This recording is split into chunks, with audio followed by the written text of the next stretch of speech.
আসসালামু আলাইকুম। সংবাদে আপনাদের সবাইকে স্বাগতম জানাচ্ছি আমি নুসরাত। শুরুতেই সংবাদ শিরোনাম। কেন ভেনেজুয়েলায় হামলা চালালো যুক্তরাষ্ট্র? ভেনেজুয়েলায় সীমান্তে বাহিনী মোতায়েন করল কলম্বিয়া। ভেনেজুয়েলায় মার্কিন হামলার প্রতিক্রিয়া জানালো যেসব দেশ। মাদুরো ও তার স্ত্রীকে আটকের পর নিউ ইয়র্ক টাইমসকে যা বললেন ট্রাম্প। দর্শক, এতক্ষণ শুনছিলেন সংবাদ শিরোনাম। এখন বিস্তারিত। আপনি যদি ইসরায়েলের ধ্বংস চেয়ে থাকেন তাহলে চ্যানেলটি সাবস্ক্রাইব করে দিবেন এবং ভিডিওতে লাইক করে আপনার মূল্যবান মতামত কমেন্টে লিখে জানিয়ে দিবেন। এখন বিস্তারিত। শনিবার ভোরে ভেনেজুয়েলার রাজধানী কারাকাসের বাসিন্দাদের ঘুম ভাঙে তীব্র বিস্ফোরণ আর স্বল্প উচ্চতা দিয়ে উড়ে যাওয়া যুদ্ধবিমানের গর্জনে। কয়েক ঘণ্টার মধ্যেই যুক্তরাষ্ট্রের ফ্লোরিডা থেকে আসে এক ব্যতিক্রমী ঘোষণা। মার্কিন প্রেসিডেন্ট ডোনাল্ড ট্রাম্প বলেন, যুক্তরাষ্ট্র ভেনেজুয়েলার ওপর বৃহৎ পরিসরে হামলা চালিয়েছে এবং দেশটির প্রেসিডেন্ট নিকোলাস মাদুরোকে গ্রেফতার করে মার্কিন আইনশৃঙ্খলা বাহিনীর সঙ্গে যৌথ অভিযানে দেশটির বাইরে নিয়ে গেছে। ট্রুথ সোশ্যালে দেওয়া এই ঘোষণার মধ্য দিয়ে ওয়াশিংটনের দীর্ঘদিন ধরে অবৈধ বলে দাবি করা একটি সরকারের ওপর চাপ বৃদ্ধির কয়েক মাসের ধারাবাহিকতা চূড়ান্ত রূপ নেয়। ট্রাম্পের ভাষ্য অনুযায়ী মাদক, অভিবাসন এবং জাতীয় নিরাপত্তা ইস্যুতে পরিচালিত অভিযানের অংশ হিসেবেই এই নাটকীয় পদক্ষেপ নেওয়া হয়েছে। কেন যুক্তরাষ্ট্র ভেনেজুয়েলায় হামলা চালাল? যুক্তরাষ্ট্রের ঘোষিত কারণগুলো হল অভিবাসন, মাদক এবং নার্কো সন্ত্রাসবাদ। ট্রাম্প বারবার ভেনেজুয়েলাকে যুক্তরাষ্ট্রের দক্ষিণ সীমান্তে বিপুল সংখ্যক অভিবাসীর আগমনের সঙ্গে যুক্ত করেছেন। বিভিন্ন প্রতিবেদনে বলা হয়েছে ২০১৩ সাল থেকে অর্থনৈতিক বিপর্যয় এবং রাজনৈতিক দমনপীড়নের কারণে প্রায় ৮০ লাখ ভেনেজুয়েলাবাসী দেশ ছেড়েছেন, যাদের অধিকাংশই ল্যাটিন আমেরিকার অন্যান্য দেশে পুনর্বাসিত হয়েছেন। কোনো প্রমাণ ছাড়াই ট্রাম্প অভিযোগ করেছেন মাদুরো কারাগার ও মানসিক হাসপাতাল খালি করে বন্দীদের যুক্তরাষ্ট্রে অভিবাসনে বাধ্য করেছেন। তবে এ অভিযোগ কারাকাস সম্পূর্ণরূপে প্রত্যাখ্যান করেছে। দ্বিতীয় কারণ হিসেবে ট্রাম্প মাদকের কথা উল্লেখ করেন। তার দাবি ভেনেজুয়েলা কোকেন পাচারের একটি প্রধান ট্রানজিট রুট এবং যুক্তরাষ্ট্রের ফেন্টানিল সংকটে অবদান রাখছে। তিনি ভেনেজুয়েলার দুটি অপরাধী গোষ্ঠী ট্রেন দে আরাগুয়া এবং কার্টেল দে লোস সোলেস কে বিদেশি সন্ত্রাসী সংগঠন এফটিও হিসেবে তালিকাভুক্ত করেছেন। ট্রাম্পের অভিযোগ শীর্ষোক্ত গোষ্ঠীর নেতৃত্বে আছেন স্বয়ং মাদুরো। কারাকাসের বক্তব্য মাদক বিরোধী যুদ্ধকে হাতিয়ার বানিয়ে ওয়াশিংটন সরকার পরিবর্তনের লক্ষ্য অনুসরণ করছে। কারাকাসের দাবি যুক্তরাষ্ট্র ভেনেজুয়েলার তেল সহ অন্যান্য সম্পদ দখল করতে চায়। কারাকাসে যুক্তরাষ্ট্রের হামলা। ট্রাম্পের দাবি অনুযায়ী যুক্তরাষ্ট্রের বাহিনী স্বল্প সময়ের কিন্তু তীব্র এক অভিযানে মাদুরো ও তার স্ত্রীকে গ্রেফতার করে ভেনেজুয়েলা থেকে উড়িয়ে নিয়ে যায়। তিনি জানান, অভিযানে যুক্তরাষ্ট্রের আইনশৃঙ্খলা বাহিনী যুক্ত ছিল এবং এক সাংবাদিক সম্মেলনে বিস্তারিত জানানো হবে। নিউ ইয়র্ক টাইমসকে দেওয়া এক সংক্ষিপ্ত সাক্ষাৎকারে ট্রাম্প পরিকল্পনা এবং অভিযানে অংশ নেওয়া সেনাদের প্রশংসা করেন। কারাকাসে প্রত্যক্ষদর্শীরা জানান, সামরিক স্থাপনার আশেপাশে বিস্ফোরণ, বিদ্যুৎ বিভ্রান্তি এবং আকাশে যুদ্ধ বিমানের উপস্থিতি দেখা যায়। বার্তা সংস্থা এপির যাচাইকৃত ভিডিওতে শহরের আকাশে ট্রেসার গুলি ও ধোঁয়া এবং অন্য একটি কোলীয় অঞ্চলে একই ধরনের দৃশ্য দেখা যায়।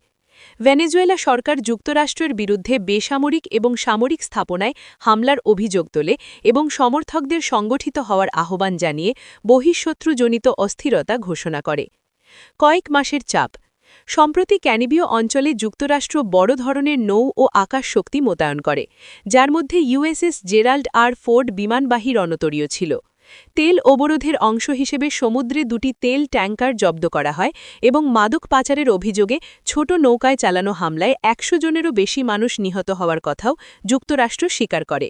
ট্রাম্প বলেন, কথিত মাদকবাহী নৌকা ব্যবহৃত একটি নোঙর অঞ্চল ধ্বংস করা হয়েছে, যা এই অভিযানে ভেনেজুয়েলার ভূখণ্ডে প্রথম প্রকাশ্যে স্বীকৃত হামলা। যুক্তরাষ্ট্র সরকার জানিয়েছে তারা মাদক কার্টেলগুলোর সঙ্গে একটি অস্ত্র সংঘাতে জড়িত। মাদুরো এই অভিযোগ প্রত্যাখ্যান করে বলেছেন, ভেনেজুয়েলার তেল সম্পদের দখল পেতেই ওয়াশিংটন তাকে ক্ষমতাচ্যুত করতে চাইছে। তিনি আরও উল্লেখ করেন, হামলার কয়েকদিন আগেই মাদক পাচার এবং অভিবাসন ইস্যুতে সহযোগিতার প্রস্তাব দেওয়া হয়েছিল। সীমান্তে বেসামরিক বাহিনী মোতায়েনের ঘোষণা দিয়েছে ভেনেজুয়েলার প্রতিবেশী দেশ কলম্বিয়া। দেশ দুটির মধ্যে ২,০০০ কিলোমিটারেরও বেশি স্থল সীমান্ত রয়েছে। স্থানীয় সময় ভোর ৩টায় জাতীয় নিরাপত্তা পরিষদের বৈঠকের পর এই সিদ্ধান্তের কথা জানান কলম্বিয়ার প্রেসিডেন্ট গুস্তাভো পেত্রো। খবর বিবিসি। ভেনেজুয়েলার রাজধানী কারাকাস এবং অন্যান্য অঞ্চলে মার্কিন হামলার পর দেশটি থেকে সম্ভাব্য শরণার্থী সংকটের বিষয়টি বিবেচনায় রেখেই এই সিদ্ধান্ত নিয়েছে কলম্বিয়া। নিকোলাস মাদুরো এবং তার স্ত্রী সিলিয়া ফ্লোরেসকে যুক্তরাষ্ট্রের আটকের খবরের মধ্যেই কলম্বিয়ার পক্ষ থেকে এমন সিদ্ধান্ত সামনে এলো। কারাকাসে প্রথম বিস্ফোরণের খবর পাওয়ার পর থেকেই শান্তি ও সংলাপের আহ্বান জানিয়ে আসছেন কলম্বিয়ার প্রেসিডেন্ট পেত্রো। এর আগে ভেনেজুয়েলায় হামলা চালানো এবং দেশটির নেতা প্রেসিডেন্ট নিকোলাস মাদুরো ও তার স্ত্রীকে আটক করা হয়েছে বলে জানান যুক্তরাষ্ট্রের প্রেসিডেন্ট ডোনাল্ড ট্রাম্প। ট্রুথ সোশ্যালে ট্রাম্প লিখেছেন, যুক্তরাষ্ট্র সফলভাবে ভেনেজুয়েলা এবং তার নেতা প্রেসিডেন্ট নিকোলাস মাদুরোর বিরুদ্ধে ব্যাপক হামলা চালিয়েছে এবং স্ত্রী সহ তাকে আটক করা হয়েছে। পরে তাদের দেশ থেকে সরিয়ে নেওয়া হয়েছে। টানা কয়েক মাসের হুমকির পর ভেনেজুয়েলার রাজধানী কারাকাস সহ দেশটির বিভিন্ন স্থানে সিরিজ বিমান হামলা চালিয়েছে মার্কিন বাহিনী। শনিবার ৩রা জানুয়ারি ভোরে এই হামলার খবর নিশ্চিত করেছেন একজন মার্কিন কর্মকর্তা। প্রত্যক্ষদর্শী এবং সামাজিক যোগাযোগ মাধ্যমে ছড়িয়ে পড়া ভিডিওতে দেখা গেছে স্থানীয় সময়ে রাত ২টো থেকে টানা ১.৫ ঘণ্টা ধরে কারাকাসের আকাশে প্রচণ্ড বিস্ফোরণ, যুদ্ধবিমানের গর্জন এবং ঘন কালো ধোঁয়ায় আচ্ছন্ন হয়েছিল। হামলার পরপরই ভেনেজুয়েলার প্রেসিডেন্ট নিকোলাস মাদুরো দেশে জরুরি অবস্থা ঘোষণা করেছেন এবং জাতীয় প্রতিরক্ষা বাহিনীকে মোতায়েন করেছেন। ভেনেজুয়েলার ওপর মার্কিন হামলার তীব্র প্রতিক্রিয়া জানিয়েছে প্রতিবেশী কলম্বিয়া, কিউবা সহ বিশ্বের বিভিন্ন দেশ। এর আগে শনিবার ৩ জানুয়ারি মার্কিন প্রেসিডেন্ট ডোনাল্ড ট্রাম্প জানিয়েছেন, যুক্তরাষ্ট্র ভেনেজুয়েলা ও দেশটির প্রেসিডেন্ট নিকোলাস মাদুরোর বিরুদ্ধে বৃহৎ পরিসরের হামলা চালিয়েছে।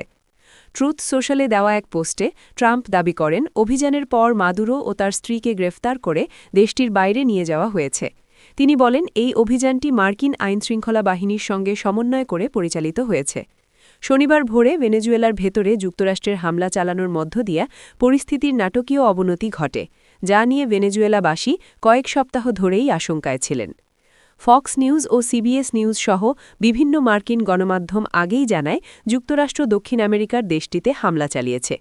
এক্সে দেওয়া এক বিবৃতিতে মার্কিন উপপররাষ্ট্রমন্ত্রী ক্রিস্টোফার লান্ডাও বলেন, ভেনেজুয়েলায় নতুন ভোর শুরু হয়েছে। তিনি বলেন, ভেনেজুয়েলার জন্য নতুন ভোর, স্বৈরাচারের পতন ঘটেছে, অবশেষে সে তার অপরাধের জন্য বিচারের মুখোমুখি হবে। প্রাথমিক প্রতিক্রিয়ায় মাদুরো যুক্তরাষ্ট্রকে অত্যন্ত গুরুতর সামরিক আগ্রাসন চালানোর অভিযোগ করেন। মাদুরোর সরকারের এক বিবৃতিতে বলা হয়, ভেনেজুয়েলার ভূখণ্ড ও জনগণের বিরুদ্ধে মার্কিন যুক্তরাষ্ট্রের বর্তমান সরকারের যে অত্যন্ত গুরুতর সামরিক আগ্রাসন চালানো হয়েছে, ভেনেজুয়েলা তা প্রত্যাখ্যান, নিন্দা ও আন্তর্জাতিক সম্প্রদায়ের কাছে ধিক্কার জানায়। এই হামলার প্রতিক্রিয়ায় বিভিন্ন দেশও নিজেদের অবস্থান জানাচ্ছে। কলম্বিয়া। এক্সে দেওয়া একাধিক পোস্টে কলম্বিয়ার প্রেসিডেন্ট গুস্তাভো পেত্রো লেখেন, ভেনেজুয়েলার উপর হামলা হয়েছে একথা সারা বিশ্বকে জানাচ্ছি। তিনি বলেন, শান্তি, আন্তর্জাতিক নিয়মের প্রতি শ্রদ্ধা এবং জীবন ও মানব মর্যাদার সুরক্ষা যে কোনো ধরনের সশস্ত্র সংঘাতের ঊর্ধ্বে থাকতে হবে, কলম্বিয়া পুনর্ব্যক্ত করছে। আরেকটি পোস্টে পেত্রো বলেন, কলম্বিয়া ভেনেজুয়েলা ও ল্যাটিন আমেরিকার সার্বভৌমত্বের বিরুদ্ধে এই আগ্রাসন প্রত্যাখ্যান করে। পরে তিনি ভেনেজুয়েলা সীমান্তে মার্কিন বাহিনী মোতায়েনের ঘোষণা দেন। কিউবা। কিউবার প্রেসিডেন্ট মিগেল দিয়াজ কানেল সামাজিক মাধ্যমে তীব্র ভাষায় নিন্দা জানিয়ে ওয়াশিংটনের বিরুদ্ধে ভেনেজুয়েলায় ক্রিমিনাল হামলা চালানোর অভিযোগ তোলেন এবং জরুরি আন্তর্জাতিক প্রতিক্রিয়ার আহ্বান জানান। এক্সে দেওয়া পোস্টে দিয়াজ কানেল বলেন, কিউবার তথাকথিত শান্তির অঞ্চলকে নির্মমভাবে আঘাত করা হয়েছে। তিনি যুক্তরাষ্ট্রের এই পদক্ষেপকে রাষ্ট্রীয় সন্ত্রাসবাদ আখ্যা দেন, যা শুধু ভেনেজুয়েলার জনগণের বিরুদ্ধেই নয়, বরং সমগ্র আমাদের আমেরিকার বিরুদ্ধে। বিবৃতি শেষে তিনি বিপ্লবী স্লোগান উচ্চারণ করেন, স্বদেশ না মৃত্যু, আমরা জয় করব। বিশ্বজুড়ে বিভিন্ন কিউবান দূতাবাস থেকে প্রকাশিত এক বিবৃতিতে হাভানা জানায়, তারা ভেনেজুয়েলার বিরুদ্ধে মার্কিন সামরিক হামলার নিন্দা জানায়।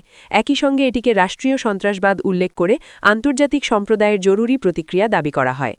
ইরান। ইরানের পররাষ্ট্র মন্ত্রণালয় এক বিবৃতিতে জানায়, তারা ভেনেজুয়েলার বিরুদ্ধে মার্কিন সামরিক হামলা ও দেশটির জাতীয় সার্বভৌমত্ব ও ভৌগোলিক অখণ্ডতার চরম লঙ্ঘনের তীব্র নিন্দা জানায়। রাশিয়া।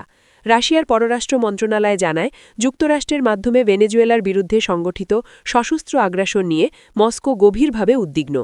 বিবৃতিতে বলা হয়, বর্তমান পরিস্থিতিতে আরও উত্তেজনা প্রতিরোধ করা এবং সংলাপের মাধ্যমে সমাধানের পথ খুঁজে বের করাই গুরুত্বপূর্ণ। মন্ত্রণালয় আরও জানায়, ভেনেজুয়েলাকে বাইরের কোনো ধ্বংসাত্মক সামরিক হস্তক্ষেপ ছাড়া নিজেদের ভবিষ্যৎ নির্ধারণ করার অধিকার নিশ্চিত করতে হবে। তারা যোগ করে, ভেনেজুয়েলার জনগণের সঙ্গে আমাদের সংহতি এবং দেশের জাতীয় স্বার্থ ও সার্বভৌমত্ব রক্ষায় তাদের নেতৃত্বের নীতির প্রতি আমাদের সমর্থন পুনর্ব্যক্ত করছি। ইউরোপীয় ইউনিয়ন ইইউ-এর পররাষ্ট্র ও নিরাপত্তা নীতি বিষয়ক উচ্চ প্রতিনিধি কাজা কালাস জানান, তিনি ভেনেজুয়েলার শেষ পরিস্থিতি নিয়ে মার্কিন পররাষ্ট্রমন্ত্রী মার্কো রুবিও ও কারাকাসে ইইউ রাষ্ট্রদূতের সঙ্গে কথা বলেছেন। এক্সে দেওয়া বিবৃতিতে কালাস বলেন, ইইউ ভেনেজুয়েলার পরিস্থিতি নিবিড়ভাবে মনিটর করছে। তিনি আরও বলেন, ইইউ বারবার বলেছে যে মাদুরোর নৈভত্তা নেই এবং তারা শান্তিপূর্ণ ক্ষমতা হস্তান্তরের পক্ষে। যে কোনো পরিস্থিতিতেই আন্তর্জাতিক আইন ও জাতিসংঘ চার্টারের নীতিমালা মানতে হবে। আমরা সংযমের আহ্বান জানাচ্ছি। দেশটিতে অবস্থানরত ইইউ নাগরিকদের নিরাপত্তা আমাদের সর্বোচ্চ প্রাধান্য। স্পেনের পররাষ্ট্র মন্ত্রণালয় এক বিবৃতিতে ভেনেজুয়েলায় উত্তেজনা প্রশমিত করা, সংযম এবং আন্তর্জাতিক আইনের প্রতি শ্রদ্ধা জানানোর আহ্বান জানায়। একই সঙ্গে ভেনেজুয়েলায় শান্তিপূর্ণ সমাধান খুঁজে পেতে মধ্যস্থতার ভূমিকা নিতে আগ্রহ প্রকাশ করে মাদ্রিদ। ইটালির প্রধানমন্ত্রী জর্জিয়া মেলোনি জানান, তিনি ভেনেজুয়েলার পরিস্থিতি নিবিড়ভাবে মনিটর করছেন। একই সঙ্গে দেশটিতে থাকা ইটালীয় নাগরিকদের বিষয়ে তথ্য সংগ্রহ করার দিকেও নজর রাখছেন। মেলোনি বলেন, তিনি ইটালির পররাষ্ট্রমন্ত্রী অ্যান্টোনিও তাজানির সঙ্গে নিয়মিত যোগাযোগ রাখছেন। বর্তমানে ভেনেজুয়েলায় প্রায় 1,60,000 ইটালীয় নাগরিক বসবাস করছেন, যাদের অধিকাংশেরই দ্বৈত নাগরিকত্ব রয়েছে। ভেনেজুয়েলার প্রেসিডেন্ট নিকোলাস মাদুরো ও তার স্ত্রীকে আটক করা হয়েছে। নিজের সামাজিক যোগাযোগ মাধ্যম ট্রুথ সোশ্যালে এমন দাবি করেছেন মার্কিন প্রেসিডেন্ট ডোনাল্ড ট্রাম্প। এ বিষয়ে মোবাইল ফোনে দ্য নিউ ইয়র্ক টাইমসের প্রতিবেদকের সঙ্গে কথা বলেন মার্কিন প্রেসিডেন্ট ডোনাল্ড ট্রাম্প। ট্রাম্পের সঙ্গে 50 সেকেন্ড ফোনে কথা বলেন নিউ ইয়র্ক টাইমসের প্রতিবেদক। নিউ ইয়র্ক টাইমসের প্রতিবেদক বলেন, কি ঘটেছে এবং এরপর কি হতে পারে তা ভালোভাবে বোঝার জন্য আমি প্রেসিডেন্টকে ফোন করি। 3 বার রিং হওয়ার পর তিনি ফোন রিসিভ করেন এবং কয়েকটি প্রশ্নের উত্তর দেন। তিনি বলেন, প্রথমে ট্রাম্প এই অভিযানের সাফল্য উদযাপন করেন। ডোনাল্ড ট্রাম্প বলেন, অনেক ভালো পরিকল্পনা ছিল এবং অসাধারণ সেনা ও মানুষ এতে জড়িত ছিলেন। আসলে এটি ছিল একেবারেই চমৎকার একটি অভিযান। এরপর আমি জানার চেষ্টা করি সামাজিক মাধ্যমে তিনি যাকে বড় পরিসরের হামলা বলেছেন, সেই অভিযানে যুক্তরাষ্ট্রের সেনাবাহিনী ও আইনশৃঙ্খলা বাহিনী যুক্ত হওয়ার আগে তিনি কি কংগ্রেসের অনুমোদন নিয়েছিলেন? উত্তরে ট্রাম্প বলেন, এটা আমরা আলোচনা করব। একটি সংবাদ সম্মেলন হবে। নিউ ইয়র্ক টাইমসের প্রতিবেদক বলেন, আমি জানতে চাই ভেনেজুয়েলার জন্য তিনি পরবর্তী কী ভাবছেন এবং কেন এই উচ্চ ঝুঁকির অভিযানটি সার্থক ছিল। তিনি আরও বলেন, ফোন কাটার আগে ট্রাম্প বলেন 11টায় সব কিছুই জানাবেন। তিনি বলেন, কথা বলার সময় প্রেসিডেন্ট ট্রাম্পকে ক্লান্ত লাগছিল। সামাজিক মাধ্যমে দেওয়া এক পোস্টে ট্রাম্প বলেন, তিনি সকাল 11টায় মার-আ-লাগো থেকে বক্তব্য দেবেন। এটি তার ব্যক্তিগত ক্লাব ও বাসভবন, যেখানে তিনি গত 2 সপ্তাহ কাটিয়েছেন। ট্রুথ সোশ্যালে ট্রাম্প লিখেছেন, যুক্তরাষ্ট্র সফলভাবে ভেনেজুয়েলা ও তার নেতা প্রেসিডেন্ট নিকোলাস মাদুরোর বিরুদ্ধে ব্যাপক হামলা চালিয়েছে এবং স্ত্রীসহ তাকে আটক করা হয়েছে, পরে তাদের দেশ থেকে সরিয়ে নেওয়া হয়েছে। এদিকে ভেনেজুয়েলার প্রতিরক্ষামন্ত্রী ভ্লাদিমির পাদ্রিনো দেশজুড়ে তাৎক্ষণিকভাবে সামরিক বাহিনী মোতায়েনের ঘোষণা দিয়েছেন। স্প্যানিশ ভাষায় দেওয়া একটি ভিডিও ভাষণে আজকের এই মার্কিন হামলাকে ভেনেজুয়েলার বিরুদ্ধে সবচেয়ে বাজে আগ্রাসন হিসেবে উল্লেখ করেছেন দেশটির প্রতিরক্ষামন্ত্রী। এ সময় দেশের সবাইকে ঐক্যবদ্ধ প্রতিরোধের আহ্বানও জানিয়েছেন তিনি। ভেনেজুয়েলা মাদুরোর নির্দেশ অনুসরণ করছে উল্লেখ করে প্রতিরক্ষামন্ত্রী বলেন, তারা আমাদের ওপর আক্রমণ করেছে, কিন্তু তারা আমাদের দমন করতে পারবে না। আপনি যদি আমাদের চ্যানেলে নতুন হয়ে থাকেন, তাহলে চ্যানেলটি সাবস্ক্রাইব করে দিন।